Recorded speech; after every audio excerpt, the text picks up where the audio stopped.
Hey everyone, and welcome to the Mint City Soccer Show. I'm one of your hosts, David Gusler, and I'm filling in for the producer extraordinaire, Corey Ensko. So get ready for a wild and bumpy ride tonight because I'm behind the steering wheel, and it's going to be a fun one. But we're here for a special preview episode. It's our first one of the year. Charlotte FC traveled to Seattle to kick off this weekend for the 2025 season. And I've got some special guests here. A good friend of the show, Vaughn Pollman. Vaughn, welcome back to the show, sir. How are you doing? I'm doing fantastic. I'm jazzed for year number 4 for the crown, and really excited to get to chat with my buddies over here, David and Matt. Thank you for having me on. It's always we get so many questions when you join, so it's like people are like, oh shit, they're legit this week. Vaughn's on, so we gotta send this in. So, but we're really excited to have you on, and of course I've got my good friend, co-host of the show, Matt Swift. Matt, how are you, sir? Good, man. Excited. Let's kick off this season. Yeah, it feels weird that we're already here back again talking about this. Like, it feels like yesterday we were just, wallowing in our sorrows a little bit from Orlando. And then, getting screwed in Orlando. Yeah, absolutely. Time for some revenge. Yeah, so it's going to be – I'm really pumped, man. I know, Vaughn, you were saying you're pumped here for this. I think we've got a lot of cool things to discuss, a lot of I guess positive things and things to look forward to. I mean, that's how it is every offseason, though, right? We always talk about how much optimism, the potential there. We're always like, we're gonna win the league and host a playoff game. So, but this year I actually believe that. But we'll get to that a little bit later. So, Vaughn, I know we haven't had you on here in a little bit, man, but let's dive right into it and talk a little bit about preseason. And Charlotte's had a decent little preseason. We had Coachella Valley Invitational. We played some local games against North Carolina FC, some closed-door scrimmages here and there. I know we talked a little bit about it previously, Matt, with Corey on here. But, Vaughn, anything that was like a big takeaway for you this past preseason, anything that you like to touch on about the Crown did this year? I mean, the team seems to be starting on the right foot. The results have been largely positive. We've had pretty much all of the guys in for the majority of the preseason, which I think is huge, especially with it being Dean's second camp. So getting some of these guys, we have quite a bit of returning players, so there's already a good baseline that they're starting from, and then getting those new pieces like Zaha, Williamson, getting them integrated early in preseason, I think is going to pay dividends earlier in the season than we've experienced in the past. So we should be able to hit the ground running.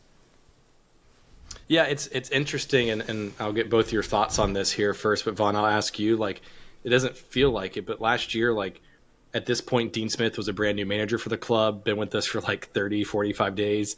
We were still trying to figure out what to do with Enzo Capetti, what to do with Karol Swiderski, Kamil Józwiak, trying to figure all of that out at this time last year.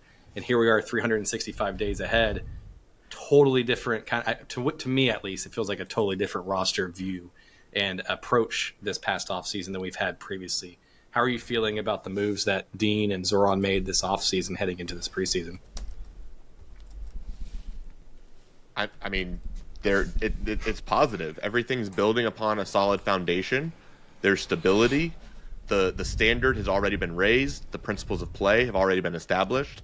And this is our first preseason that has had a repeat coach. Like there's like he's getting a second camp. That hasn't happened for this team before. So it's a really good baseline that we're going to be able to jump off from. And the expectations are higher. The feeling, right, when we're going to be talking about how this team should be a contender, it's not just the local fans that feel that way. I think everybody understands this team. It should definitely be a playoff team and should be a dangerous, competitive team that has an opportunity on paper to take that next step. And it's not only us locally, it's also the national pundits that are starting to recognize that, the expectation has been raised for this organization. The respect has been raised for this group of players and this coaching foundation.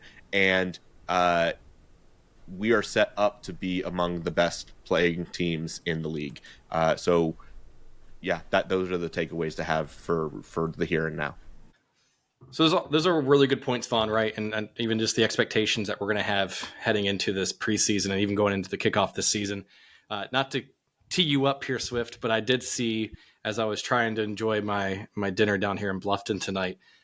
You put out a little tweet and just some of the expectations that some of the pundits, other than like Tom Bogert, because I'm just a quick plug. Check out the Soccer Wise podcast, great show, everything like that, and they have some high expectations for Charlotte, and actually predicted them to be pretty high on the table, and have been giving nothing but praise to Charlotte. But sounds like some other pundits out there, the national media, I still think like playoffs, but I'll let you touch on what your feelings on that first, Swift are. Smart people have high expectations of this club. I saw a couple people that thought we would finish 6th, 7th, or 8th. 6th still rubs me the wrong way. 7th and 8th, I'm sorry, you've never watched us play. So we have the returning goalkeeper of the year. We have the same defense. We have U.S. men's national team captain Tim Ream, right? Same defense, basically the same midfield. And we pick up Zaha. Patrick's on fire. 8th, you have us 8th. Same person thinks Miami is going to win the East, so go figure. So anyway, I'm a little. Those things should not bother me. I know predictions are like super difficult. It's like it's hard to do one team, let alone the whole entire league. But 7th or 8th, Bradley Bright Phillips, give me a break, dude. Come on, you're smarter than that. Your buddy Sasha is with it. He's got us finishing 2nd. That's more like it. I think we finished top 4. I don't know why it rubs me the wrong way. It really shouldn't, because it's really, really tough, and I get it. But like 8th, we gave up like 37 goals last year, and we have the same team. I don't know. Just get out of here. Get out of here. Swift is very chapped about this, Vaughn. So I mean, I'm sure that the prediction part of it, and like I don't want to say hot takiness and everything like that. I'm sure that's a very hard kind of job and those kind of things. If you've ever watched Charlotte FC play, it's not that hard. 8th is ridiculous. Sorry. It's okay. No, you're good, man. So either way, though, what I would say is, and I'm gonna frame this in a more positive way to help maybe not make you so angry here, Swift. But remember last year they predicted us to be like 12th and 13th in a lot of places, and this year they're predicting us between 6th and 8th in some of these places. So the expectation is rising. And I mean, if we continue on that same trajectory, we could potentially finish even higher. So to me, that's a little bit of a sign of respect. Of course, you're not going to get the casual national riders to watch us versus Miami or LA Galaxy or LAFC, et cetera. But I forgot one more big point. On top of all the things I mentioned, we still have a DP slot open. 8th. Give me it. Just stop. It's okay. Yeah. So we need to clip that and just make that the hot take for the video feed later on, Swift. That's okay. Yeah. Vaughn, anything you want to add to that? What's your thoughts on that from a national perspective, though? I said the expectation, the standard, it's raised. The respect is raised. That we are a threat, and we have improved, and we have shown year-on-year progress. And I think that we are proving ourselves to be a major team in the East. Perennially, year after year, and so everybody that looks at this team says, "No, this is a playoff team," right? Like we don't have to earn that badge anymore. This is a playoff team. This is a team that should be fighting for those top 4 slots and getting that home field advantage and taking that next step. Period. And we're set up to be successful not only this year, but also in the years to come with the open DP spot, with more additions to be able to happen, with the development of and the maturity of the academy and Crown Legacy, et cetera, et cetera, et cetera. We are an organization that's doing more right than wrong in a lot of ways, and it's sustainable for the future. We're not going to be one of those teams, Zoran said, doesn't want to be a yo-yo team. I think we've proven we are not going to be a yo-yo team, and that standard has been elevated year on year. Yeah, David, we talked last episode about it's a new dynamic for this team. Usually we're kind of like the underdogs. Everybody's thinking we're going to be finishing bottom of the standings, but now there's the level has raised at every position. We're improving, like Vaughn was saying, and with that comes an added burden. And if you don't live up to those things, there's added scrutiny, right? But I think it's time for us to take that next step and get to this next level. A team that we're facing the very first game is who we always kind of have talked about numerous times about modeling. Seattle is one of those teams every single year. You're like, playoff team. It doesn't really matter what they do in the offseason, playoff team. And that's kind of where I want to be. And I think we've done a good job of getting ourselves there. To Vaughn's point, I think some of the contract negotiation and kind of maneuvering is going to, pay dividends not only this year but down the road too. We're not stuck in these crazy contracts either that can harm us down the road too. So I don't mean to jump around on the Q&A a little bit, but just a quick plug for those who are not part of our Discord yet. Make sure you join that, get into that perspective, and help ask some questions here. But this question just happens to come up because you guys were talking about the expectations where we finished, so I have to ask it. So Fatbird, a.k.a. Donnie, wants to know Vaughn, and he says this verbatim. Where does Vaughn Stranamus have us finishing in the East this year? And over and under for games that we get to watch together this season at 3. So Vaughn, so one, Fatbird, you need to come to the watch party this coming up week. We'll talk about that later. We'll be there. Vaughn, I don't know if you will be. I know I texted you about it, but where do you think we finish in the East? Since this expectations risen, and you kind of touched on it, top 4, but like, where do you want to put pen to paper on that? When I really look at where we should finish, I mean, the East is once again going to be incredibly difficult. Last year, I referred to it as a gauntlet. I think it's even taken a step forward, in large part because of the MLS roster rules, right? There's more spending happening. There's more talent entering the league. All teams are pushing those ceilings higher.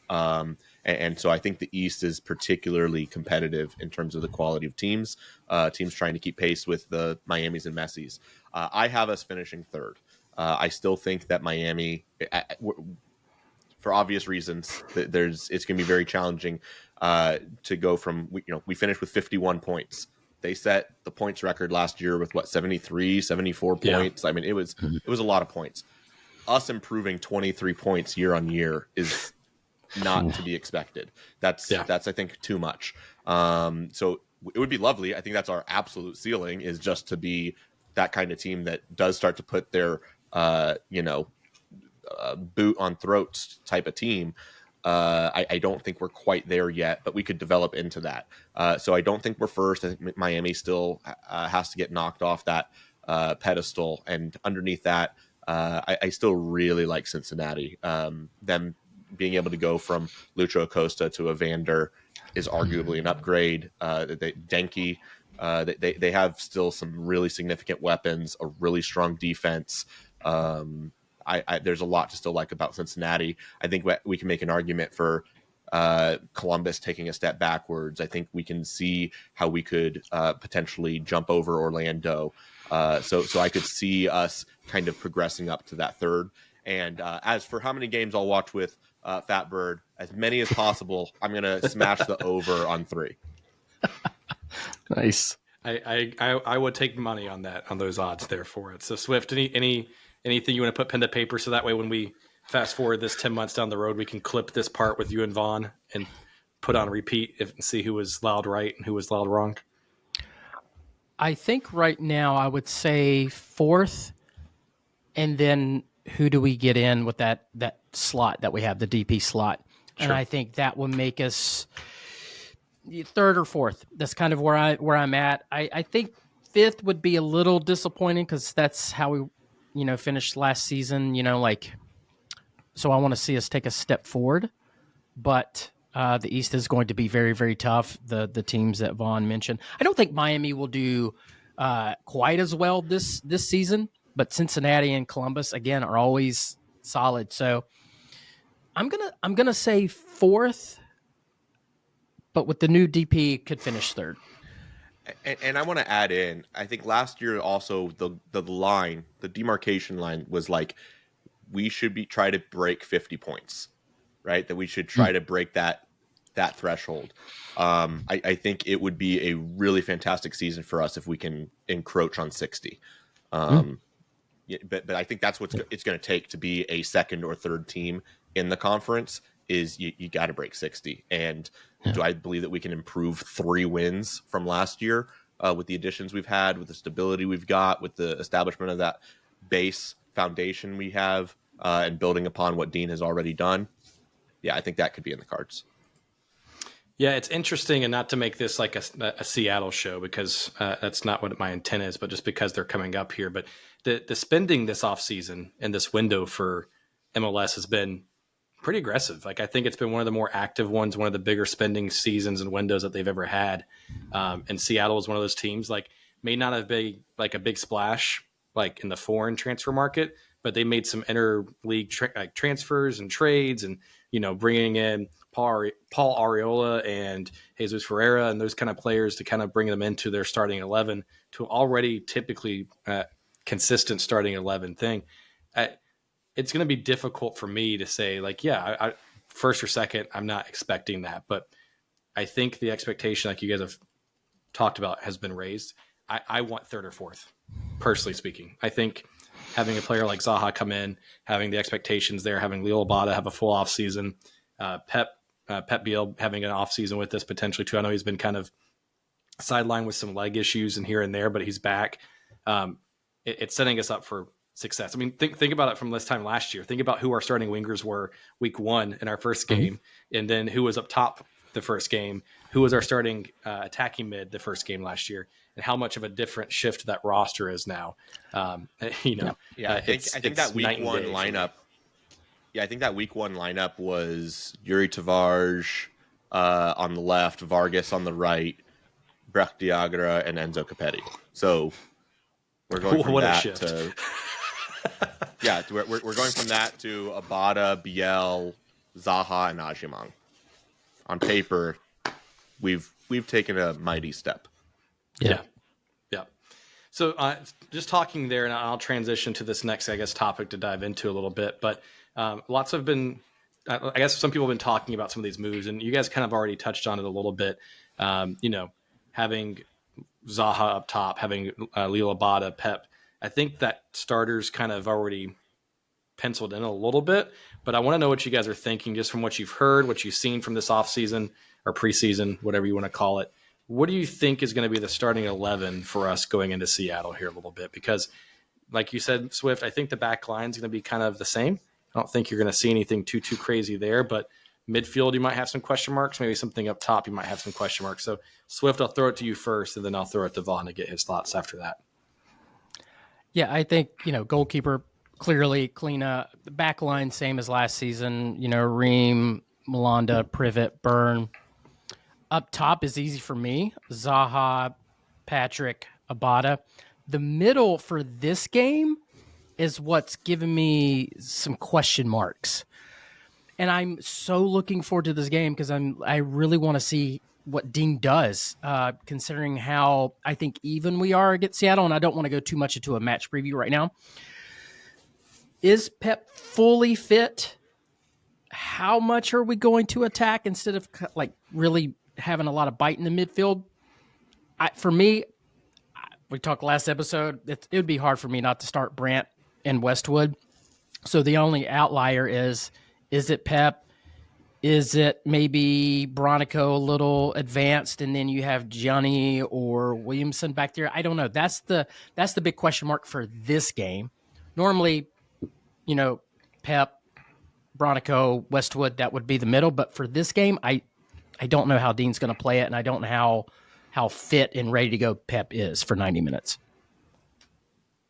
Vaughn, what about you? I think that the lineup we saw start against Portland in this last tune-up is going to be the starting lineup for the game against Seattle, which is Kalina, Byrne, Malanda, Privet, Ream, standard back line, midfield of Westwood with Eric Williamson and Pep Biel, and then Abada, Ajimang, Zaha. I just think that is us trying to run out what has been my projected on paper best 11. And I want to remind that the midfield, I think, is going to be by committee anyways, until there is a potential DP ad in the summer. Williamson has been a max 1,500 minute kind of guy with his injury history. I don't know if he's actually topped 1,500 minutes in a season. So Yes, Bronico being on fire in preseason, like he could mix in there. Biel's not going to be 90 minutes. Like he hasn't been 90 minutes fit. If he gets the start, he's going to be either a halftime sub or a 60-minute sub kind of player. But I just feel like that on paper is our best 11. I really like the idea of Williamson getting that run out as the starter early in the season. Also against Seattle, having been so long in Portland, he's going to really know that Seattle side. So for those reasons, I am expecting that repeat starting lineup from what we saw against Portland this past weekend. So I want to touch on Williamson just a little bit here, Vaughn, and I'll cue you up here for it first because, again, listening to Tom Bogert and that show, they rave about Eric Williamson. Like they were like, this guy is a potential national team player before he had his injury history, was decent to great at his time previously in Portland, I believe, right? And from that space, and looking at his salary spend, like while we didn't really give up much to trade for him to Portland, from a salary spend perspective, like in my mind, when I first saw that on paper, like Charlotte was wanting, or I guess I don't want to say want, you would expect a player to be paid that much to kind of start, at least on paper, right? From a salary spend perspective. But I've always got to cheer for my boy Brant, because like every time, I know Swift talked about it last episode, every single time someone comes in and it has that potential, like, oh, I'm going to replace Brant, he always comes in and gets minutes. But I do like, and I do agree with you, I do think it's going to be midfield by committee. We saw that a lot with Dean last year. You had Diani come in, Junior Urso come in. Mm-hmm. You had Petrovic come in a few times. You had Brant playing at the cam. Like it really depends on the lineup. But specifically Williamson, what are you expecting from him, and what should Charlotte fans expect from him going into this season? Like, is he going to be a full-time starter for us, or is it going to be kind of a rotational type player for us long term? Rotational starter. He's going to be seeing the field most games, but he's not going to be starting every single game. He can't. I mean, his legs cannot do that. He will end up re-injured, just period. Like you can't go from being a 1,500-minute player to a 3,000-minute player. Like it just doesn't work that way.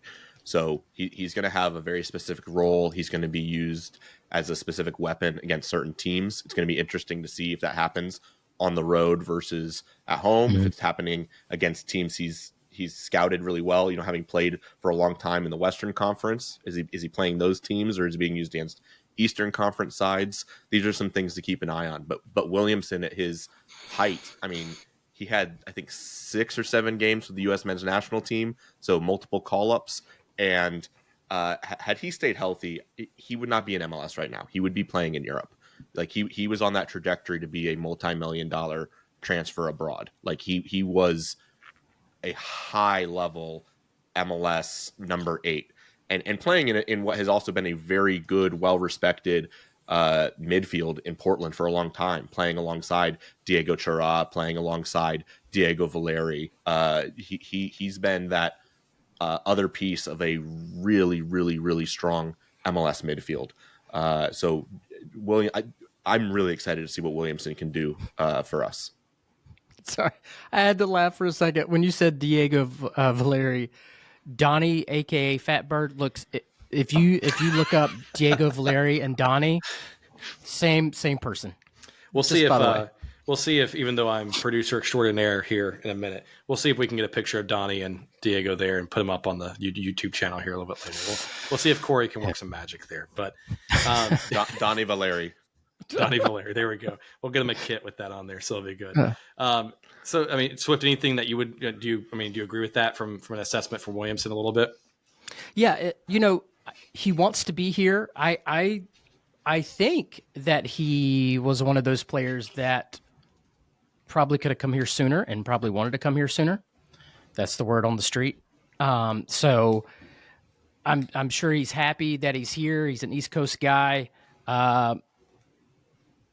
Yeah, playing a team like Seattle on the road that he knows, I could see him maybe starting. Again, like I am very curious how Dean is going to go about this game if we don't see a more defensive midfield. But, we'll talk about that in a little bit. But I'm glad he's here. We have a super deep midfield. we talked about, and we got a question last episode about Pekovic. Where in the world is he going to get minutes? Because we're kind of stacked in the midfield, and it's a good problem to have. And as we start building out this team, I think like someone like Vargas too. Players are going to get pushed, and they're going to get pushed out, or they're going to have to step up. So having him into the squad is going to elevate everybody else, and it's just a good another weapon to have. So all good stuff. Yeah, I know, Swift, we were texting over the weekend. I don't know if you got a chance to watch that preseason game against Portland.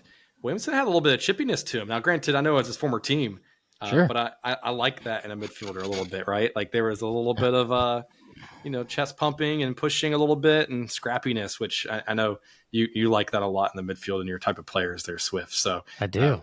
So I love scrappy players, man. So we kind of touched on it, and I'll just give credit to Russell because that's what sparked this question here. Because Russell asked, "Would you guys, if you were Dino, would you start Bronico Williamson?" I think you guys both agree. Depends on the player, depends on the matchup, depends on the situation, who you're going to kind of place and put them where. Can summarize that pretty well for you guys. Yeah. I think so. I mean, I love Bronico, and he keeps, I think, proving people, I don't know, wrong, but like he keeps doing his thing. So it's going to be hard to keep him off the field, and it's going to elevate Williamson, and Williamson's going to elevate Bronico and Gianni and Westwood, like everybody. It's going to be interesting to see how Dean utilizes and rotates that midfield throughout the season. Well, and Bronico's leveling up. Go ahead, Vaughn. I'm sorry. I was just saying that Bronico's leveling up. Like the big difference for Bronico is like what he's done here in preseason, where he's scoring 3 goals in 4 days. Like, guys, that's 3 years worth of goals for Brant Bronico. Like he's got that dad strength now. Well, and then towards the end of last year, he had it was like 3 assists in like 3-4 games. Like that is the Brant Bronico that needs to show up for this team. Like him, Dean as well. Like finding ways for a midfielder, but I think Bronico's done very well at this of getting more midfield impact to the score sheet is critical for this team. That's one of the reasons Williamson was brought in, is he's had seasons where he's had 5-6 assists from midfield. BL, the expectation, he had, I think it was 5 goal contributions in 11 games. Like that's 15 goal contributions from midfield if he can replicate what he was doing out wide. So we need to have that type of player there. Like that's been part of my criticisms of Brant, is that that's just not in his bag. It hasn't been statistically his career. He has not been a guy that's going to contribute more than 4 or 5 goal contributions if he's starting every single game. But if he's taking that next step in his career, if he's evolving and he's finding ways in Dean's system to all of a sudden be finding the score sheet once every 100 to 150 minutes, that's how he's going to end up getting more and more minutes in this side. Yeah. I'm lamenting a little bit, and just, I guess, well, not lamenting, but reminiscing a little bit about year one, where we're like, Brant Bronico, solid 6. He's going to be the one that's out here just, that defensive captain for us. And here we are, like, Brant's going to have more goal contributions, just thinking from that perspective. So just crazy how 4 years changes us. And here. credit to him. Yeah, absolutely. Yeah. So, I mean, looking at this, and this is my question to kind of look at this long term, and you guys may have touched on it, I guess kind of touched on it a second, but should fans expect this matchup and the starting 11 that we see in Seattle to be the same starting 11 that we see, say, a month down the road? Swift? No, I don't know if I can answer that, because again, I don't know if Pep starts this game. I don't know if Dean doesn't go, on the road playing against one of the best teams in the whole entire league, if he doesn't go a little more defensively. And we might see Brant, Williamson, Westwood, Gianni, somebody like that, and not Pep. I might be wrong on that. But I think ideally what you would have like, Pep, Williamson, or Bronico and Westwood, and then the starting 11 that we've all kind of agreed upon. So I don't know. I really don't know. What about you, Vaughn? I mean, it's going to shift throughout the year. I mean, really, right? Like we saw what our starting lineup was by game 1 and what it was by mid-season and what it was by the end of the year. MLS teams change. You have to have that depth. You have to lean on that depth.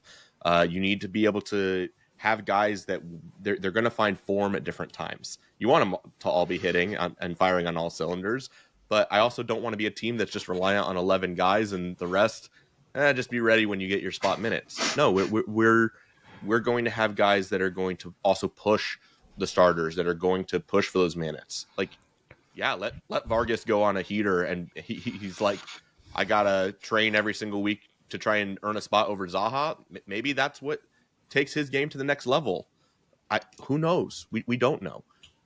Is BL going to remain centrally, or does he end up moving out wide? Maybe he's playing on the right wing, and Abada isn't getting those minutes. Maybe we end up having Williamson playing in the Urso role, and Bronico's in his same role he was last year. There's so much that could change. It's going to be based off of opponent. It's going to be based off of form, health, right? Like last year, we had a ton of health, very few major injuries. So, knock on wood, we have that again. But that's the thing, is it's a team. It's a collective. They're going to need to go through those ebbs and flows throughout the season. So you're telling me it's not like FIFA and I can just have the same starting 11 and run the league every week. Is that what you're telling me? Okay. Yep. Damn it. Sorry. It's okay. You're right. Cause think about it. Like, even think about our playoff run. Those 3 games, our midfield was different for all 3 games against Orlando. Like, you had Diani start one game. You had Junior Urso start one game. Like, it depends on the week, depends on the game matchup, what you're wanting to do. Early in the year, these guys aren't 90 minutes fit. So some of them are still working up to fitness. And those guys that aren't up to fitness, the guys that are on the bench, you need to integrate them so that they can maintain that high level. They need to get 30, 45-minute runouts so that they can be ready to be called upon when they need to be called upon. Yeah. So I know you were talking about match fitness there, Vaughn, but everyone's probably trying to work their way into match fitness, unless your name is Brant Bronico, because that man just runs nonstop and is always match fit. So awesome. So let's transition a little bit to this Seattle matchup a little bit. So how are you guys feeling about playing in Seattle? I looked up previous match trends. We have yet to beat Seattle. Last game we drew at Charlotte. The year before that was the final straw for Miguel in the first year that kind of caused them to lose out from that perspective. Swift's chuckling in the background because I think we watched that in Salute. I can't remember what it was, but it was not a fun memory from that. So have not beat Seattle, and it's going to be on the road starting their season. It's going to be a loud environment, right? How are you guys feeling about our matchup against Seattle? Vaughn, I'll kick it to you first. Okay, I'll go first. I'm expecting a low-scoring game. These are the 2 sides that were number 1 and number 2 in the league in defense. So early in season, I'm expecting it for us to start from a defensive structure, to try and stay really organized, to try and protect the ball and play smart football. Try to get through a game without making a mistake that is your own undoing. So I'm expecting, it's typical of MLS games, right? Early season can lack fluidity, those early connections in attack. Guys are still getting used to know each other. We have a lot of carryover, but I think there's still going to be some of those early season, things you got to work out and work through. So I'm expecting a low scoring affair. I'm not expecting a repeat of what we had last time against Seattle, which I think was a 3-3 result. Yeah. Is it too early? And sorry, so I don't mean to just jump into this, but I have to ask this question. So, is it too much for fans to expect like a Zaha masterclass game against Seattle? So, name recognition's there, big name player coming in. Should fans have a pretty high expectation of him coming out there in his first game, or what? Yeah, I mean, he could. He could go out there and get a brace. I mean, he could go out there and earn a penalty, force a guy to pick up a second yellow, a red card. That's what he was brought in for, and it's what I think Dean was on Sirius XM radio talking about today.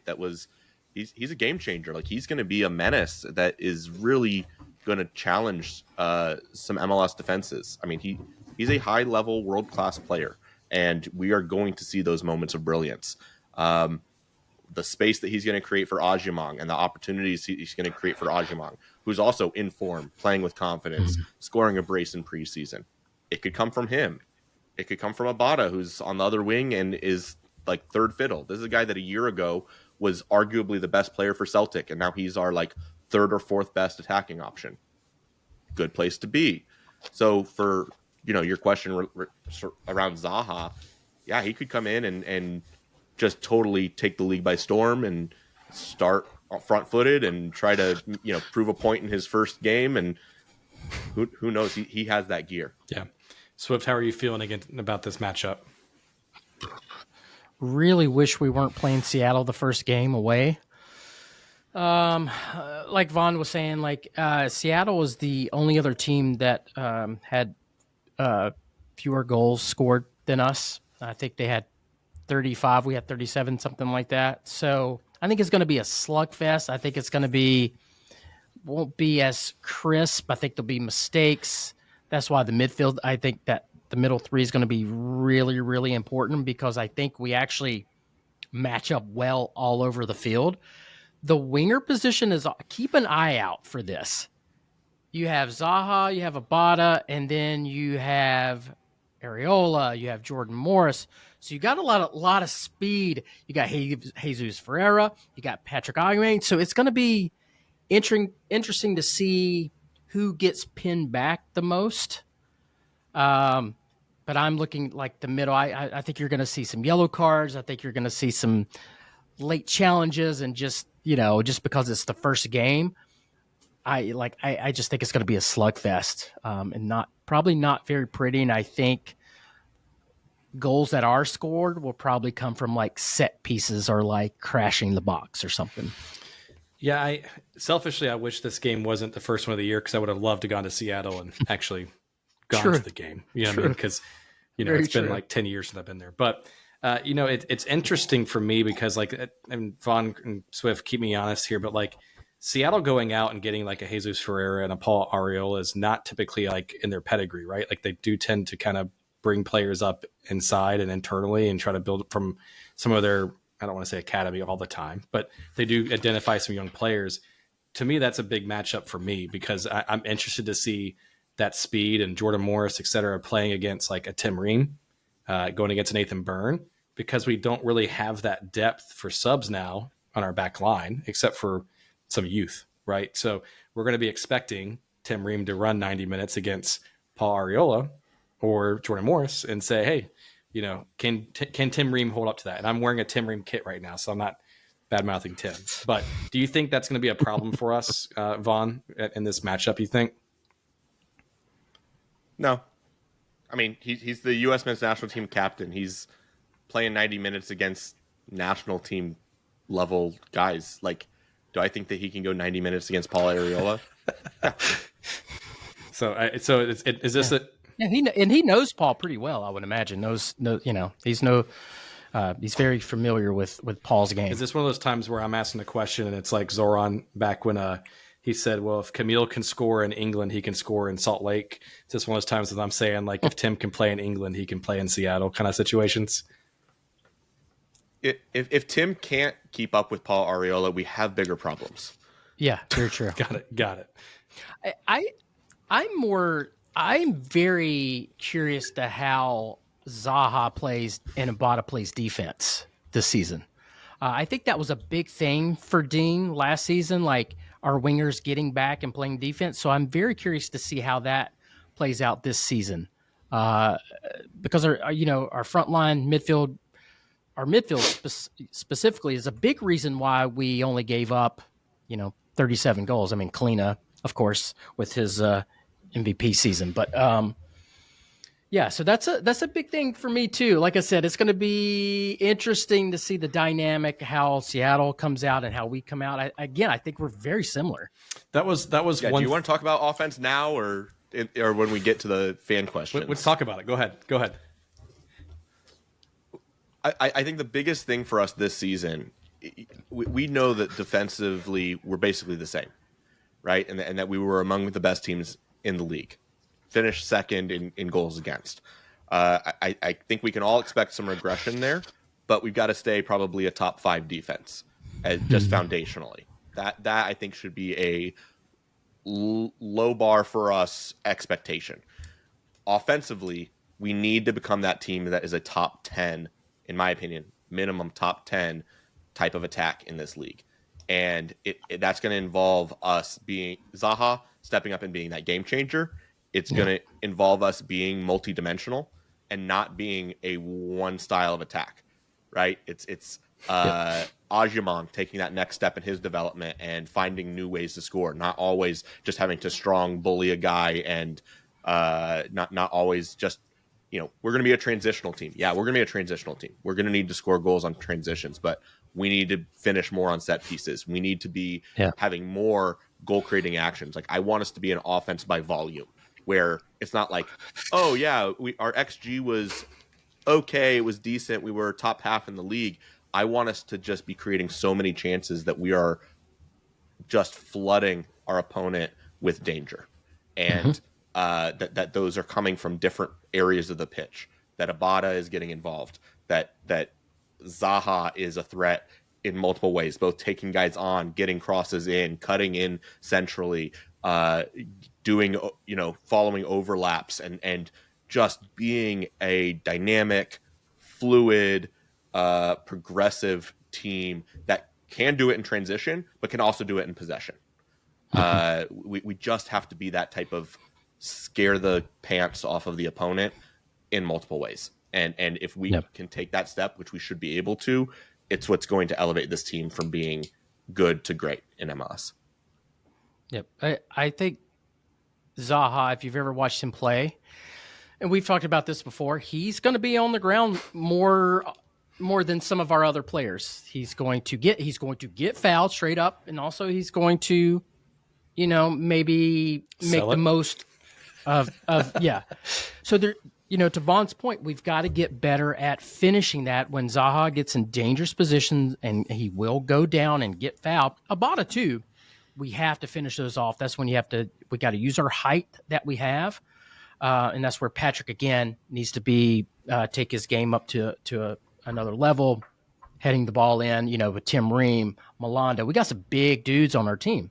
We got to take advantage of that. And again, I think this game would be the game to do it because, I think it's going to be a little dirty. Not dirty per se, but it's going to be rough and tumble, I think, and there's going to be opportunities for set pieces. That was one of my takeaways watching the Portland game was that Zaha was on the ground pretty frequently during the preseason.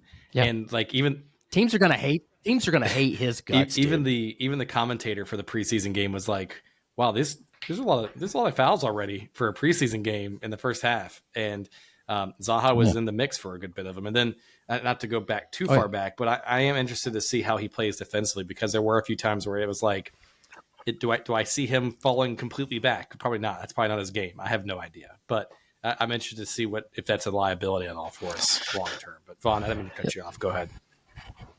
Oh no, I think we got some lag, so it's all good. I think that we also need to just have fewer lost possession opportunities. I think I have joked with you guys. I've joked with some friends that and primarily at Vargas's expense. That the ball used to go out wide to Vargas to kill off possessions. Like, once the ball rotates that side, it would always end up in a recycled ball, a cross that didn't find its target, or he'd end up getting that shot off that found its way to the upper deck. Like, there were so many possessions that would go to that left side that just ultimately led to nothing. And because of that, teams didn't need to go and respect that side, so they could play a little bit differently in the middle and the opposite side, where the threats, just those goal creating actions, didn't happen because we had wasted empty possessions. I'm expecting Zaha to convert those into dangerous moments more often than we've seen under Vargas. I don't think that's a hot take at all. I think it's just going to set up the rest of the team in a lot of good ways. That's going to open up space for others. It's going to make defenses get stretched. I think there's going to be certain things in attack that just look different than we've seen these first 3 seasons. And I'm hoping that I'm right in that. And I'm hoping that we just have that volume because we're not having more of those empty possessions. I know this. We mentioned this on a previous episode, Vaughn. I got into it again. Should not, but whatever. On the YouTube chat comments during a preseason game, which that's real sicko behavior, by the way, to be like, let me get into an argument with Charlotte FC fans on a YouTube stream of Coachella preseason, whatever. There's a fan on there talking about Pat, and for him to take this next step and being hyped up the way that he is. What's the bar being set? And I know we talked about it, Swift, previously. I want to get Vaughn's take on this. This fan was saying like, oh, Pat should get 20 plus goals or 20 plus goals and contributions to be a success this year. And I go back and I was listening again. I don't mean to keep pinging, Soccer Wise and Tom Bogert, but they did a whole preview episode about Charlotte recently. And one of the questions that they asked Pat and he answered was like, just one, because of the confidence he's playing with this year, with Wilfred Zaha coming in, it's not like, oh, I'm so excited to play with a Premier League type player or anything like that. His comment was, yeah, I'm excited because he's going to open things up more for me to be able to score. And so I'm like, oh yeah, that's some confidence there. But what's going to be a successful season for you with this attack and having Patrick up top as the main guy? I mean, 15 goals, I think, is the mark that he should be aiming for. 20 would be amazing. I think that, 23 won Golden Boot last year. Yeah. Like, I think putting that on Pat is too much. But if he's starting every single game, 15. The biggest thing, the most important thing that happened in his U.S. men's national team debut, and the thing that we need to see from Agyemang to take that next step, is finding the back of the net in the first half of games, for several reasons. One, last year, I think he had only one goal that came in a first half, and that was off of a throw-in at midfield. Like, it wasn't even from build-up. It wasn't from anything like that. You guys know that I had the take that he needed to be coming off the bench and being a weapon against tired defenses, because he proved time and time and time again that when he is up against MLS defenders that are on fresh legs, when there's guys that are physical, we saw against Orlando, when teams can put two big bodies up against Agyemang and can get away with some of that physicality, he struggled at times. That's his development stage, is that he's got to find other ways to counteract the way teams are defending him. He needs to find ways to find that open space early in games. It needs to give us an opportunity to get out to a lead and not be chasing a game or not be chasing a result. We need to be able to get on the front foot and be playing from a leading position. And that's something that we need to lean on Agyemang is, yes, I want to see at minimum 15 goals, but I want to see that coming in a mix of ways and in a mix of game states. I really would love for more of those goals to be happening in the first half of games, because it's going to change the way that we play and approach the rest of the game. Our defensive structure, being able to be a counter-attacking team, that is going to be more effective if we jump out to a lead. Teams have to take some chances, have to get more aggressive, and open up that space in behind for later in games. That, I think, is going to be leaning a lot on how Agyemang can take that next step in his development. Mm-hmm. Swift, if he scores 15 plus goals, you think he's here next year? No, I think I think no matter what, after this season, it's going to be tough to keep him. I'd love to keep him, but he's got to get a contract worked out. 15 would be good. I don't know that he has. I mean, I think with Zaha and Abada and then new DP, I don't know. It's summertime. That might. Who knows what that's going to look like? So. But yeah, no, to answer your question, David, I just don't. This is going to be tough to keep him. But again, I don't know what we're going to do with that extra slot. So, a lot of questions in the air. If Pat, I'll put on a record here. If Pat balls out in the first half of the year, maybe he gets sold in the summer, and then we use that DP spot to bring in to replace him. Don't know. So Zorn said no.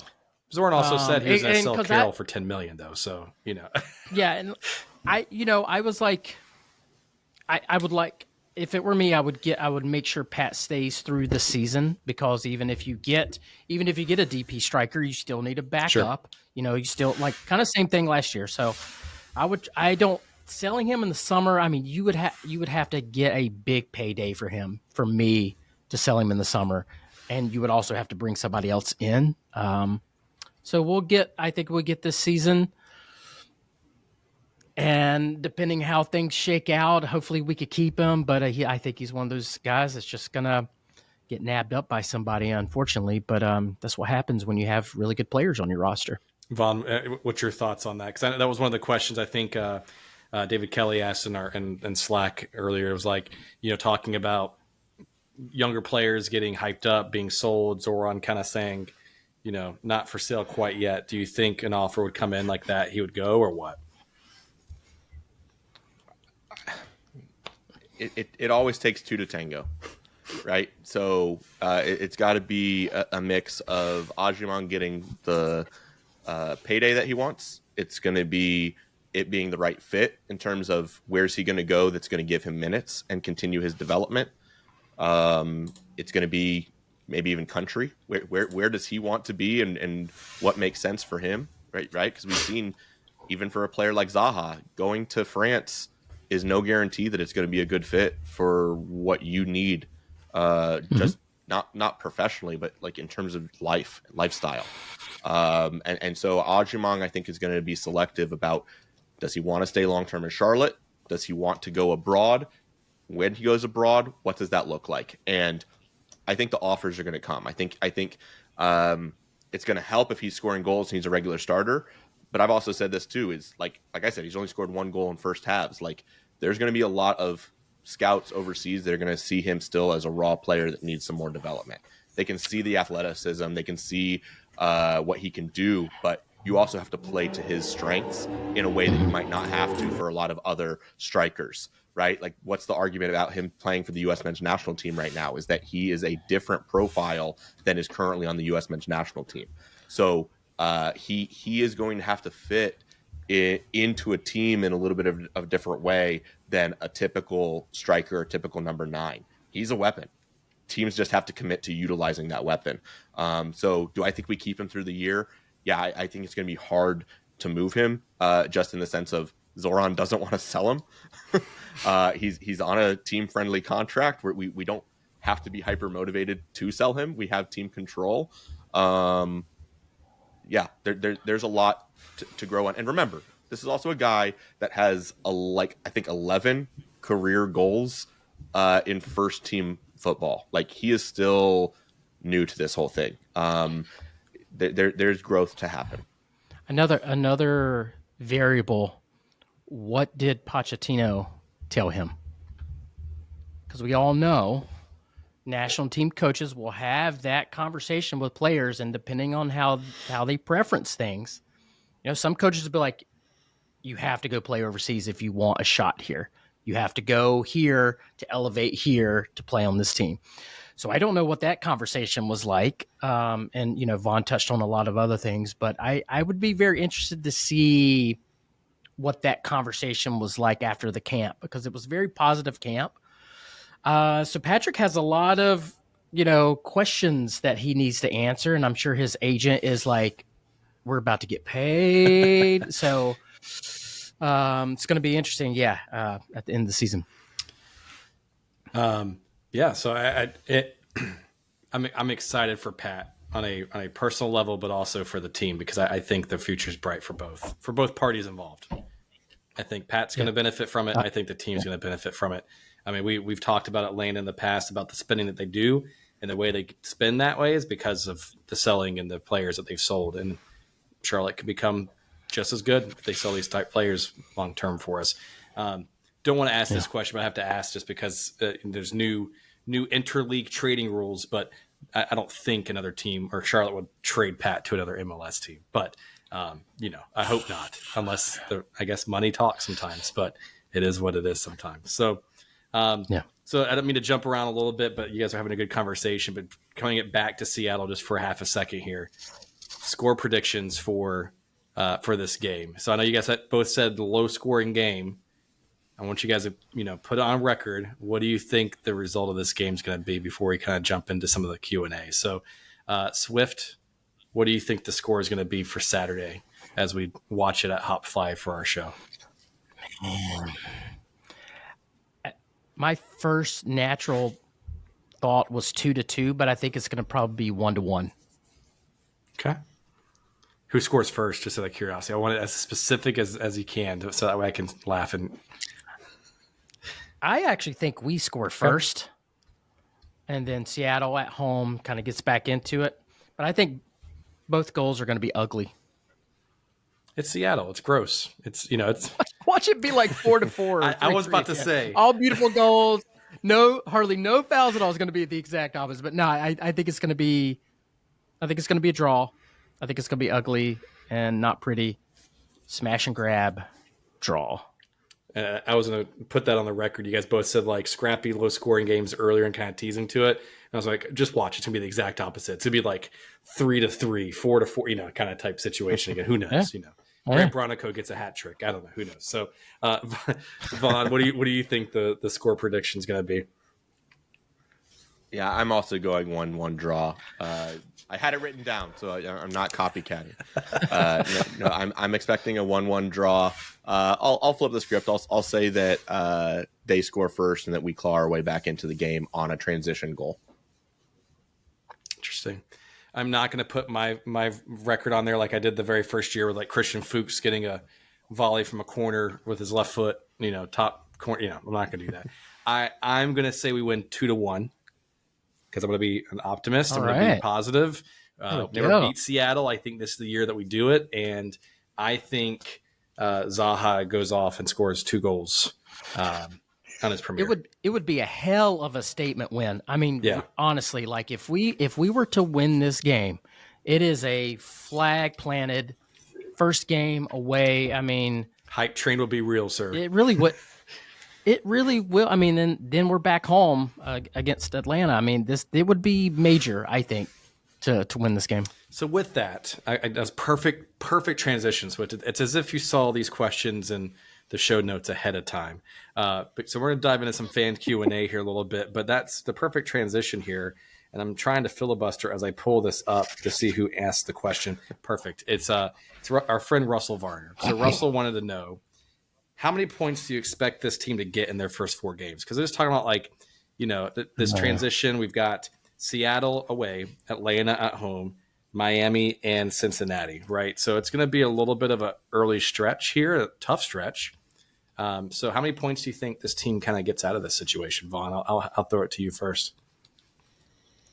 I think we match what we did last year in our first 4 games, which was getting 4 points. I think at least 4 should be the goal, and would love to get 6. I think getting 2 wins in there is going to set us up for success throughout the year. I think, with the 2 home games, maybe able to nab 1 on the road, it could happen. Miami's in the middle of CONCACAF Champions Cup. Who knows what their roster is going to look like? Atlanta, they've got a lot of these new pieces. They aren't acclimated. What we're talking about for fluidity and attack, like some of those things might not be clicking right out of the gate. So, I'm saying from these first 4 points is what I'm thinking we can replicate from last year. Swift, what you think? I'm going to go with 7. I think, MLS standard, win your home games. They're tough. They're going to be tough games, but you win those 2 home games and then get a draw at either Seattle, Miami. I think it's a lot to ask to win on the road against Seattle or Miami or both. So it's a tough start to the season. So I'd be good with 7. 8 would be dynamite, or just win them all. See, just win them all. You just took the words out of my mouth, Swift. My goal this year is to be the hopeless romantic and just say that we're going to win every game. I like it. I like it. One thing that you guys both it's a tough road stretch. And I say this knowing that, I don't want to say every team makes MLS playoffs, but majority of the teams in MLS make the playoffs in some regard, right? But all 4 of those teams were in the playoffs in some form or fashion last year. Miami, obviously, most points, number 1 seed. Atlanta had a run that was unexpected. Cincinnati exited very quickly. Seattle was there as well. So it's going to be a tough stretch there, and be on the road for 2 of those. I don't know. It's like the schedule makers wanted to front load some big names for us early on to really put us to the test. Sorry, if we get out of there with 7 or 8 points, Those are the tough ones. Like the rest of the season is going to shape up very nicely for us if we get that many in these first 4. And remember, we talked about this last episode. Just a reminder that if we do start poor, it's a lot of tough games in a row. Even if we start poor and we lose a couple of games, even in a row. Remember, I touched on how many games did Cincinnati lose last year? How many games did Columbus lose last year? So MLS is just a different animal. So you can get off to a poor start and finish strong and lose and draw a lot of games and still get into the playoffs and still make a deep run. So don't get upset if we're not clicking and gelling 100% at the beginning. Again, another perfect segue, because I was about to pull this up from Michael. So Michael asked the question very similar, like for the first 4 games, right? And just to kind of summarize this a little bit, he says that first 4 really tough teams to start the season, 2 conference finalists, Miami with Messi, consistently strong, Cincinnati squad with a top DP replacement.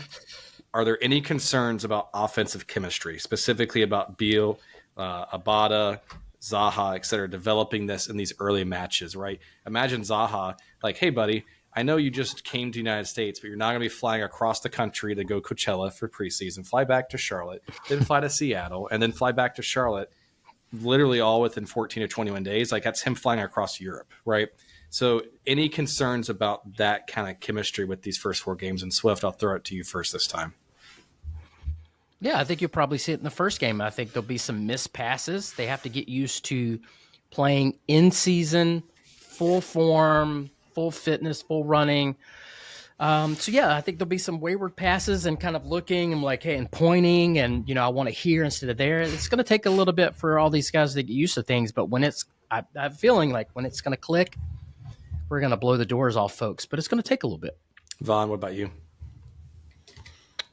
I'm a little concerned, but really not much. I mean, 3 of these guys have had plenty of minutes together. Biel, Abada, Ajimong, like they know each other's tendencies and what they want to be able to accomplish together. I'm not too concerned there.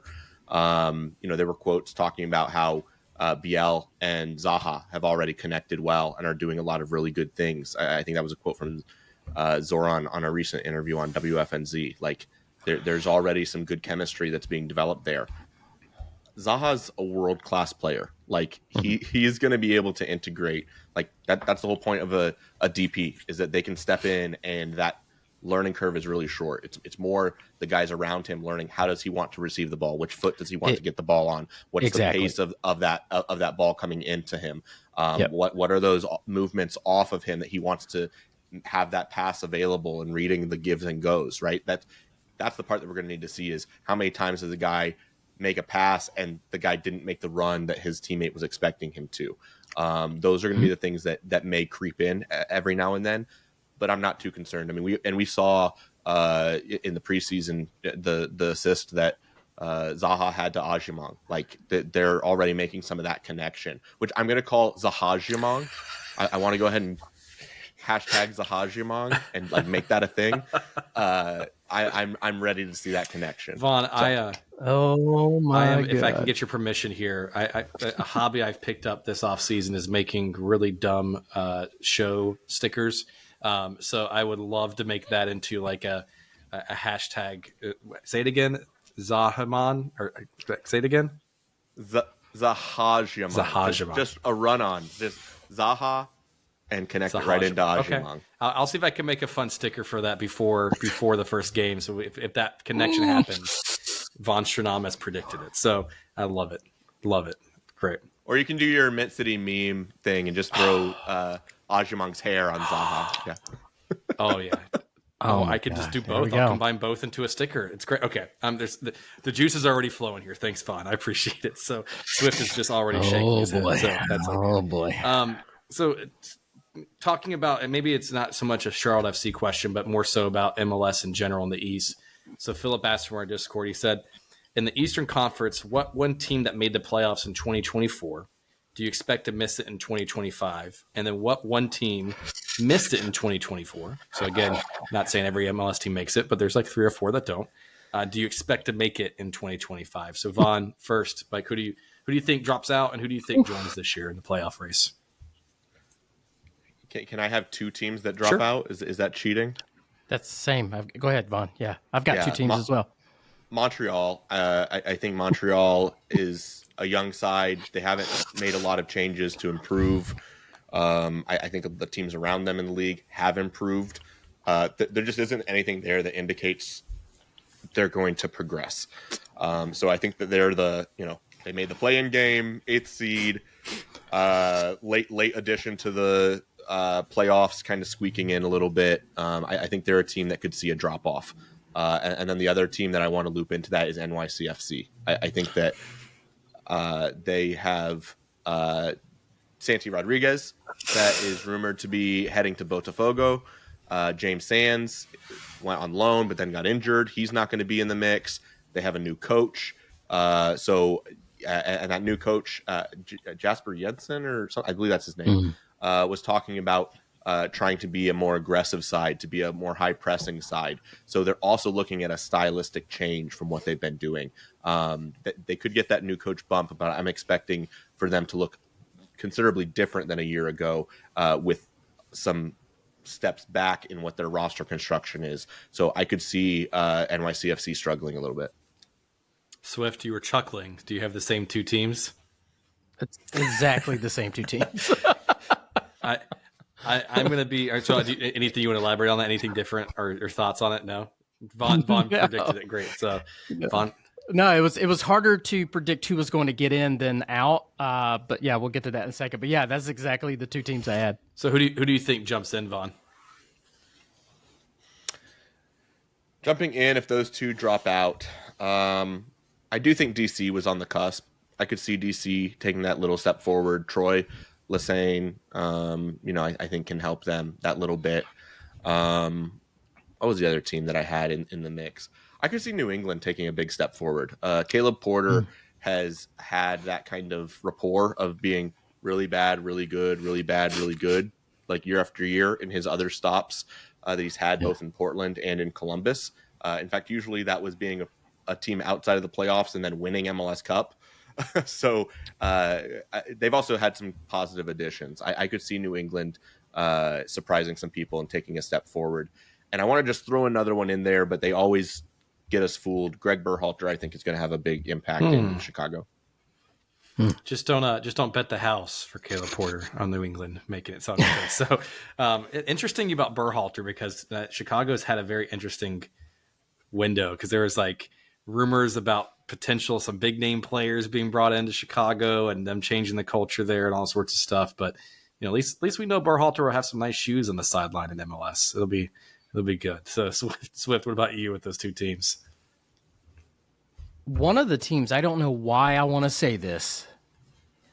Because there's really, they haven't really done anything to make me say this. Philly, I think Philadelphia will get in. They always are kind of like in and around, no matter how good or bad they are. And I just don't see them missing out again. The other team that I really will think their fans are going to pitch a fit is Nashville. So those would be my two teams. I don't know if the other teams are. I don't know. This question was harder for me, but from the one that the two teams that are dropping out. But for some reason, I want to say Philly for sure. Yeah, with BJ there in Nashville, that was like when hearing you guys talk about it. I would say Nashville and Philly would be my two teams to kind of jump up. Maybe swap Philly with Chicago, just because Philly's they haven't really brought anybody in. It's a whole new coaching change and regime change. Yeah. Sorry, Jose, friend of the show. Yep. We'll have you come on for that preview episode later on. But I'm gonna. By the way, Jose, I got a bone to pick with Jose, man. He keeps saying free Patrick. He wants Patrick to leave and go somewhere else, man. He just wants chaos, is what it is. So, I'm gonna just cause again, me being a new leaf this year, being positive about the show and the team.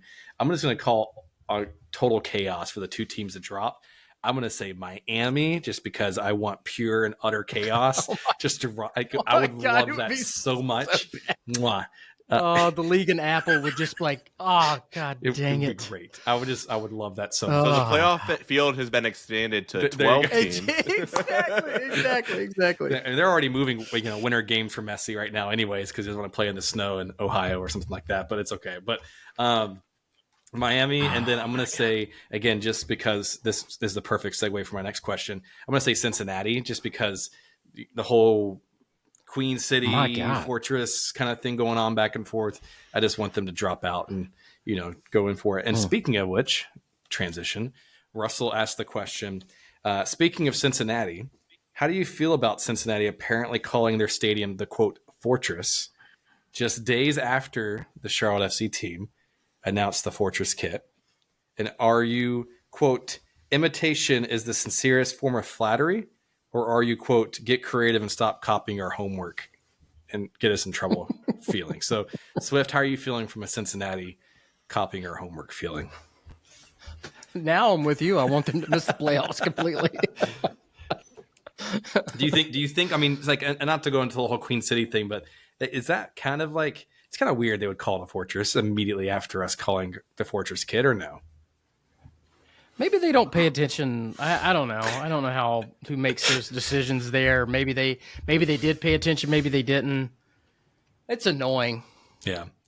So. I would say it's a better name to what, I don't know if you guys saw this, but what Red Bull's new stadium sponsor is. It's no longer called Red Bull Stadium. It is called Sports Illustrated, Sports Illustrated Arena or Sports Illustrated Stadium or something like that, which is ironic that Sports Illustrated has the money to sponsor a soccer stadium, because I was going to say, how do they have the money? They just laid off all the writers, but whatever, that's how they paid for it. That's why they don't have to pay anybody use anymore. AI from that. But Vaughn, how do you feel about Cincinnati, having the form of flattery for us here in this situation? I like the banter-worthy rivalry stuff. It's fun. It's cool. They've been imitating everybody from the jump. They're the third team in the league with a lion as their mascot. It's Queen City and trying to claim that. If we'd been in there first in the league and been calling ourselves the Queen City, would they have still followed suit? Probably. So, sure, go for it, Cincinnati. Try to be the fortress. We'll see who ends up on top by the end of the season. You darn rebel rousels, you just start getting fisticuffs over here, but that's okay. So you guys ready for some fun questions here? Some not so serious questions. All right. So Chris wants to know. I'm gonna cue this one up to you first, Vaughn. Chris says, "Is this the year that Sir Minty goes global?" I have to follow this up and say, is Sir Minty already not global? Because, in my mind, in heart, he is. But Vaughn, what do you feel from that perspective? He's literally global. He is a globe. So, yes, he is already global. He will go more global. Yes. Yeah. Swift, what about you? Yeah, we keep getting big signings and getting better, and we're in the playoffs. Sir Minty's going to get more exposure. So gotta watch him. Gotta watch his contract. Make sure he doesn't go anywhere in the offseason. He's going to get movie deals and music video deals. Gotta watch. I know. We always kind of. He's gonna get the boot. Oh Lord, God, Vaughn, I love it. This is why I love having you on the show. So I don't know if you guys noticed or not. I know we always give Sir Minty a hard time towards the back end of the seasons because Sir Minty always looks a little grimy, a little dirty at times. A little bit. I saw a recent press photo. I think it was at the kit release party or something like that. He looked nice and fresh, a little minty fresh, right? So had some nice looks to him there. I'm excited for him this year. So maybe he's getting ready to go global for the first home game coming up here soon. So thanks, Chris, for the question here for us. So this one comes from Cheeto from our Discord and says, "I'm interested in any good luck charms or traditions, etc., that the three of you have before each game." So he says, just watch the game wins the big game episode of Sunny and maybe wonder about what others do. So really recommend watching that. But Swift, you seem like you're a very superstitious person, or is that Donnie? I can't remember who it was, but what's your thoughts here? Donnie definitely is. But I am trying to get better about not being that.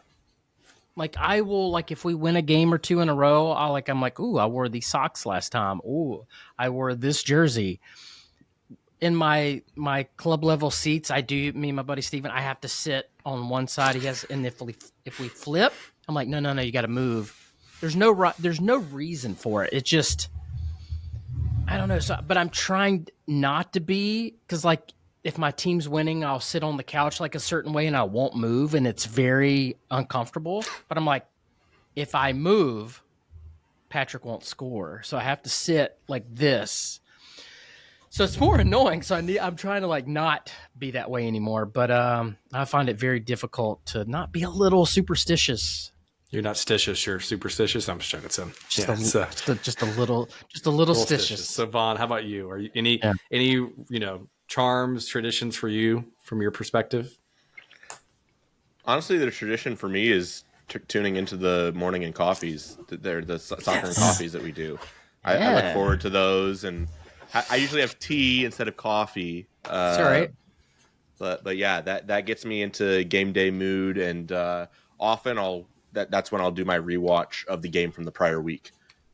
So I always will rewatch the game, usually from a tactical rewatch, and that often happens game day mornings, just to familiarize myself. Sometimes I'll go and even watch the opponent's last game to see what they were doing the week prior. I love the quick plug, Vaughn, so thank you for the soccer and coffee love. For those who don't know, we'll be trying that out in Discord this year a few times, so make sure you sign up and get into that, because pretty excited to try that out and see. We'll see how it goes. Could crash and burn. Because we're moving it off of X or Twitter or whatever you want to call it, right? We're gonna try to do it in Discord. We think it'd be better and give some of our members a kind of an added bonus there. Yeah. So I'm looking forward to it. We won't have it this weekend though, because we're doing a live show.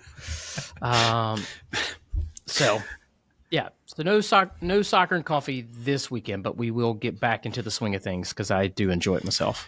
So I'm gonna do our quick plugs here in a second, but anything that was, this is just a selfish question for me, anything that was memorable for y'all this past off season or window. So was there anything that was like a fun moment, anything that was stood out to you? And I'm just gonna do a quick plug here, and I'll show this for those who are watching on YouTube. I made a little sticker, of course, and it's the Tom Bogert tweet that was replying to somebody, like, just talking or poo-pooing Zaha, and he just replies back saying, "He's Wilfred Zaha, dude," and that was it. And that blew up. I think Will from WFNZ and does the stuff for Charlotte FC play-by-play. He made a shirt of it. I think Chantry made a flag just to have that out. So Tom, if you're listening, which probably not, but that's okay. If you come out to the first game, I will have a stack of stickers with your face on it. So I will give some to you. Look for a shirt, look for a flag. I love it. But any memorable moments for y'all this past off season that, kind of stood out to you? Vaughn, I don't mean to put you on the spot first, but anything on your end? Nothing that's like immediately coming to mind. I mean, just watching the Zaha or Almiron, is it happening? Is it not? Us getting that talisman, us getting that big name, household name guy, I think was the through line of the off season. And so for me, that's probably where that lies. Swift, what about you? Yeah, Zaha all day. I've mentioned this before, being an Arsenal fan. Arsenal was linked to Zaha for like 5 seasons in a row. So it's kind of funny to never get him on one team to now get him on this team. And to Vaughn's point, like finally getting that kind of like big player signing that I think fans were kind of like missing out on and kind of getting down. The whole Almiron thing, I touched on that last episode and thought that was kind of absurd. But Zaha, man, like I'm super pumped that we have him. Like I keep saying, other teams and other fans are going to absolutely hate him, and I am so ready for it. I'm going to eat it up with a spoon. So just a peek behind the curtain there. Sorry for the little whistle noise. The producer extraordinaire here closed his notes on his phone for the show and accidentally opened the wrong app, and a video started playing. So sorry for the derailment there. So that's why I only do this once in a while. I thought you were playing me off. I thought that was playing me off with the music. No, I do have. I don't want to. I promised you I'd be more positive this season, but I do have a question. I guess even for Vaughn or Swift, how you guys are feeling from this, but. Apple TV, Apple and MLS, the league, just in general, I think you've seen a little bit of a shift in MLS's approach on how they're having, I don't say like people who work for the league, cover teams. You've had some folks come and go this past offseason that's covering, MLS in general. Where do you see this trajectory going a few years out now, looking at MLS, because World Cup's coming here soon? It seems like MLS is relying more on local people, which selfishly I'm thankful for. I enjoy doing this, but I'm definitely not a reporter, right? But what do you feel like the league, is it the right move that the league is doing, and where do you think they need to kind of shift going into this next year? I mean, for one, I don't know what MLS is going to do 2 weeks from now, much less 3 years from Sure. now. Right, like the league is evolving at a very fast rate right now. I think some fans can lose sight of what this league was even 5 years ago, and how far it's come, how rapidly the spending is going up, how rapidly the transfer business is going up, how revolutionary for MLS the new trade rules are. MLS is starting to take that next step in its development in terms of where it lies in the global game. And I think that the World Cup, this period with Messi, the Club World Cup that's coming to America, the Women's World Cup, like there's a lot that is being leveraged. This deal with Apple, there is new ways that they're trying to engage more fans and keep things fresh. And change is inevitable to have that. Like, it sucks to see the extra time radio guys be gone, because that was like an MLS institution for the sickos. But if you want to be that really serious league globally, yeah, that needs to be content that is being generated and on probably an Apple platform and not on Apple Podcasts or Google Podcasts. Like, it doesn't need to be podcast. It needs to be on screen. It needs to be visible. It needs to be leveraged on those league initiative sites and where the sponsorship dollars are. Like, extra time driven by Continental is not going to feed the league's growth and development. It can be leveraged in a totally different way through the Apple program. So, yeah, I think that and the question of also progress and something being better is subjective, right? Like, some people want the league to be what it has been and to be quirky, and like that's what makes it great, is that it is different. And then there's going to be the whole other side that is get on board with the rest of the world, play the world's game, get onto the world's schedule for when you play and have your windows. Be the best you can possibly be and have the world's best talent. We want to be number one. We can go be join the top 5 and be a top 6 league in the world. Is that better? That is open to interpretation and opinion. And yeah, that's a long-winded way of saying, sure, but change is coming. It's inevitable. It's the league. Yeah, I'll stop there. The one thing that's always consistent is change itself. So that's, yep. Swift, anything you'd add to that? Yeah, I would like to see a more cohesive plan in place. We seem to be very reactionary, and every year it's something different. I think I'm a big tradition guy, so I like some things to stay the same, kind of having like this focal point that it's always going to be there, it's always going to be this, no matter what, and then you can evolve it from there. But I wish someone can kind of step and grab the reins and say, this is the type of content that we're going to have on Apple TV. These are the announcers. This is how we're going to present it, and build out from there, but still have a framework. And I thought that's kind of what we were doing, but now all that's kind of shifted a little bit. And now I don't know what's going to happen. And I think MLS has always had a problem with their identity from the very get-go. To Vaughn's point, they don't know if they want to be MLS, and there's all this parity and you never know what's going to go on, and we have all these crazy rules, or do we kind of form to the rest of the leagues and go that route? So I think everything's in flux. We are kind of in this transition period, but I would like to see at least our commentators, our content that we're putting out on Apple TV to start getting a little more focused and better and putting out quality stuff. I don't like that our announcers are going to be in a studio watching the game. Not that happens a lot, but I think there is something to announcers being in the stadium, feeding off the energy.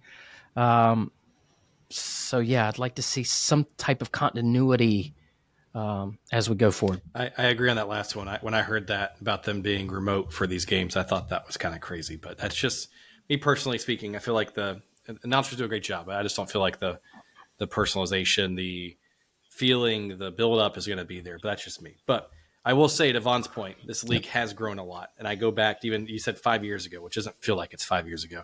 COVID times 5 years ago. I remember this tweet. What was it? The MLS back tournament that they were having of just like MLS is back during COVID. And I remember one of the players, it was either a player or a rep, I can't remember who it was, put a tweet out. And it was a picture of the lunch that was provided to the players by the league. And it was like a very bruised banana, a peanut butter and jelly sandwich, and like Miss Vicky's potato chips or something like that. And it's like, this is a multi-billion-dollar like corporation or league, and granted, COVID was crazy times, whatever. I kind of get it, But like, think about that. Like, we went from brown bag and lunch at a tournament to Messi's in the league, and we're talking about streaming games on Apple TV. I mean, think about like that same time frame. I'm searching for games on ESPN Plus before that, trying to figure out where the hell to watch these games at, and all this stuff. So the league is growing.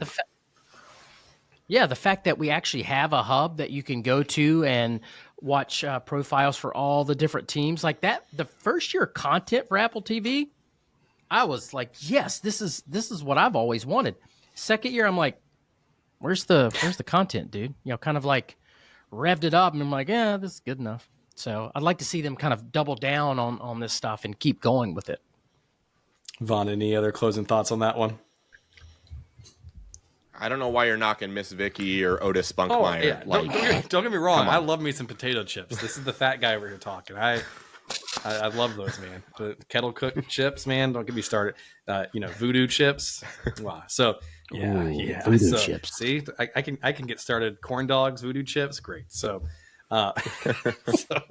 okay. So on that note, fellas, some quick plugs, real quick, coming up this week. So we got first kickoff of the year. We're going to try to do I don't know if it's a live show or a live recording. I don't know what you want to call it, Swift, but we're going to do something there at Hopfly. Anything you want to share from a details perspective about this watch party we're doing at Hopfly? Not us in particular. We're there. Mint City and a few other supporters are doing there, but we're going to be doing there, recording some stuff. Anything you can share from that perspective? Yeah, Hopfly starts at 7. So there is a beer launch. Our pal Chico Lamorte is doing another beer. It's like his 10th one. I have 0 beers. So this dude has like 10 he's done. Now, so come out for that. Starts at 7. It's going to be a long day. So that starts at 7. I think we're going to try to record our show around like 8 o'clock, 8:30, somewhere around in there. We'll have guests on, kind of like, we'll have Chico on. It'll be the second or third time he's ever listened to the show. So that'll be good. And then, kickoff is at 10:30. So late kickoff. Should be really, really good time. Mint City Collective will be there. I'm sure the other supporter groups will be there too. Not sure who all is going to be there. So I don't want to like name names yet, but coming out. It should be great. There's going to be other vendors there. I think Glory Days is going to have a table there with some merch, and I'm sure Hopfly always does it up right. They have different merch tables going to be there. So two things. One, I know you said Chico's like only listened to the show 2 or 3 times. I think you rode up to DC or Ohio somewhere with him, and he was like, "This is the first time I'm listening to the show." So Cincinnati, yeah. One, does he know that I even co-host the show with you, and does he still think Johnny and Corey do the show? So that'll be. I'm going to ask him that question, see if he's prepared for that. Yeah. And then 2, Yeah. I'll get to Glory Days here in a second. But if you guys did get your own beer made after you, what kind of beer would it be? Swift, you go ahead. You got something brewing there. What kind of beer? What type of beer? I would want like I think I'd like to go like porter or stout. Because everybody does lagers, and like I get that it's not like a crushable beer at tailgates. So I'm gonna do a stout. Yours would be coming out of a whiskey There you barrel go. aged. Whiskey barrel stout or something like that. Some craziness going on. Yeah.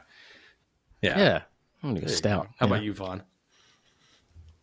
Yeah, I'd probably be going like a lager, red ale type thing. Red ale would be good. I like malty stuff. So something with some malt in there. What would the name be? Vonstradamus? Would that be the name? That's kinda cool, yeah. I love it. Yeah, I was like Pullman Pills, but I don't want a Pilsner. There we go. That's not happening. I like it. Maybe like a Vaughn Vienna lager, but I don't know. That's pretty good. I like both of those. Lager. I don't. We'll workshop this in Discord. We'll figure it out. But yeah, I love both of those. I would do an amber ale just because I red ale, malty stuff. I like that stuff too. That's last year would have been a sour, right? Great. See, this is why we love having you on, Vaughn. I love it so much. So That's great. So come check us out at Hopfly. Come say hey to us if we're recording. Like you can come say hey. We might even put you on the spot and ask you some questions. Have you joined the show? The recording there. But come do that. Friend of the show, JD from Glory Days, like you said, they're gonna have a pop-up shop. I was actually texting and messaging him before the show started. They have a whole new Charlotte FC and soccer inspired gear coming out on Friday, and it will be available there at some of the pop-up stuff there at Hopfly. So I know. Oh man, I'm gonna have to spend money. My Damn wife's it. gonna kill me. Here we go. Start of the new season. Spend like $1,000 on kits and training tops, and just never ends. Never ends. Make sure you check them out. I know they have some pretty cool stuff that they're teasing out there. So I'm excited for that perspective. And then I am not looking forward to a 10 o'clock or 10:30 kickoff as past my bedtime. So it is. I'm gonna do like a coffee beer or something like that to wake me up for the game. So, but So if we win, I will throw a coffee beer in your face to wake you up. Just don't get out my new kit when it comes in. So, okay. So one last plug, guys. Again, I just want to say thank you to all the fans of the show, the listeners, the people who joined the Discord like already in our Patreon. We have some early adopters there, so really appreciate you guys doing that. Keep the questions going. We've had some fun conversations in there too. Fat Bird's already gotten in there and ruffled some feathers a little bit behind the scenes. No, I'm just joking. So, but it's a good time. So really appreciate everyone doing that, and just appreciate the listeners of the show. But fellas, anything else you want to plug or mention before we let everyone go? I'm good. Awesome. Well, Vaughn, we really appreciate you joining. It's always a pleasure and always very enlightening every time you come in. We love having you on. Love your puns as well. So we really appreciate it. And on that note, everybody, let's get 3 points for the crown on Saturday. We'll see you later.